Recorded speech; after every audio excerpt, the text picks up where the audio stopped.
వాళ్ళ ఒక multi level marketing company GMB consultancy ఒక మల్టీ లెవెల్ మార్కెటింగ్ కంపెనీ ఇక్కడ నిజామాబాద్ నడుస్తున్నారు. మన ఇన్ఫర్మేషన్ మీద మనకు వచ్చిన ఇన్ఫర్మేషన్ మీద అక్యూజ్ చంద్రశేఖర్ ప్రసాద్ అని అతన్ని పట్టుకోవడం జరిగింది. ఇది మామూలు మిగతా మల్టీ లెవెల్ మార్కెటింగ్ కానీ మాకు ఇన్వెస్ట్మెంట్ చేయండి, ఇంకా జనాలను యాడ్ చేయండి, మీకు డబ్బులు వస్తాయని చెప్తూ ఉంటారు.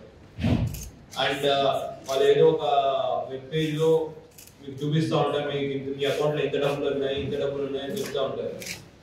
కానీ విత్డ్రా చేయాల్సిన వీటికి డబ్బులు ఉండవు, విత్డ్రా చేయలేరు. ఇటువంటి మల్టీ లెవెల్ మార్కెటింగ్ ఏంటి అంటే మిగతా వాళ్ళని యాడ్ చేయండి, నలుగురిని యాడ్ చేయండి, మీరు నలుగురు యాడ్ చేయండి, వాళ్ళు నలుగురు యాడ్ చేస్తారు, మీకు డబ్బులు ఎక్కువ వస్తాయి అని చెప్పి జనాలని ప్రలోభ పెడతారు. జనాలందరికీ విజ్ఞప్తి, ఇటువంటి మల్టీ లెవెల్ మార్కెటింగ్ అంటే ఒకరిని యాడ్ చేస్తే మీకు డబ్బులు ఎక్కువ వస్తాయి అంటూ చెప్పే స్కీమ్లు ఏవైతే ఉన్నాయో అన్ని తప్పుడు స్కీమ్లు. పెద్ద పెద్ద కంపెనీలు కూడా మన MLM multi level marketing scheme లో కేసులు పెట్టి వాళ్ళ సీఈఓ కూడా జైలుకి వెళ్ళడం జరిగింది. ఈ స్కీమ్లు ఎట్లా ఉంటుంది అంటే బాటమ్ పిరమిడ్ ఏదైతే ఉందో ఎప్పుడు మోసపోయే వాళ్ళు ఎక్కువ ఉంటారు, మోసపోయేది పేదవాళ్ళు, మీకు డబ్బులు ఎక్కువ వస్తాయని ఆశ చూపిస్తూ ఉంటారు. ఈ వాళ్ళు శేఖర్ దాంట్లో ఈ బిఎంబి కన్సల్టెన్సీ ఏదైతే ఉందో చెప్పడం ఇంగ్లాండ్ నుంచి నడుపుతున్నారని మనకున్న ప్రాథమిక సమాచారం. దాని గురించి డీప్గా వెళ్ళాలి. అయితే ఇక్కడ నిజామాబాద్ లోనే అతను ఒక 22 మందిని ప్రత్యక్షంగా ఈ మల్టీ లెవెల్ మార్కెటింగ్ లో సభ్యులుగా చేర్పించాడు. అది కాకుండా ఇండైరెక్ట్ గా పరోక్షంగా ఒక 750 మందిని దీంట్లో మెంబర్స్ అంటే వాళ్ళ ద్వారా ఇంకా మిగతా 750 మందిని జాయిన్ చేయడం జరిగింది.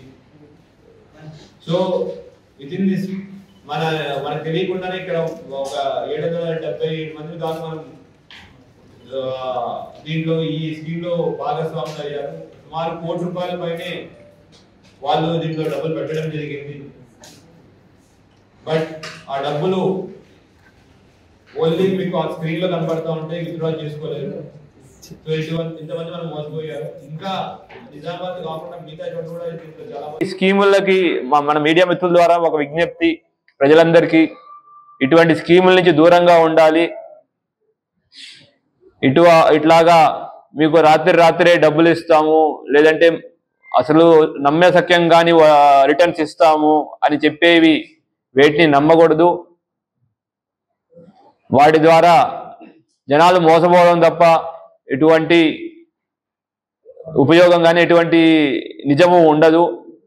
సో ప్రజలందరికీ మళ్ళీ విజ్ఞప్తి, ఇటువంటి స్కీమ్స్ దూరంగా ఉండండి. ఇటువంటి ఇన్ఫర్మేషన్ వస్తే ఇమీడియట్ గా పోలీస్ వారికి ఇవ్వండి. దాని ద్వారా మీరు మిగతా ప్రజలు, అమాయకమైన ప్రజలు మోసపోకుండా కాపాడిన వాళ్ళు అవుతారు.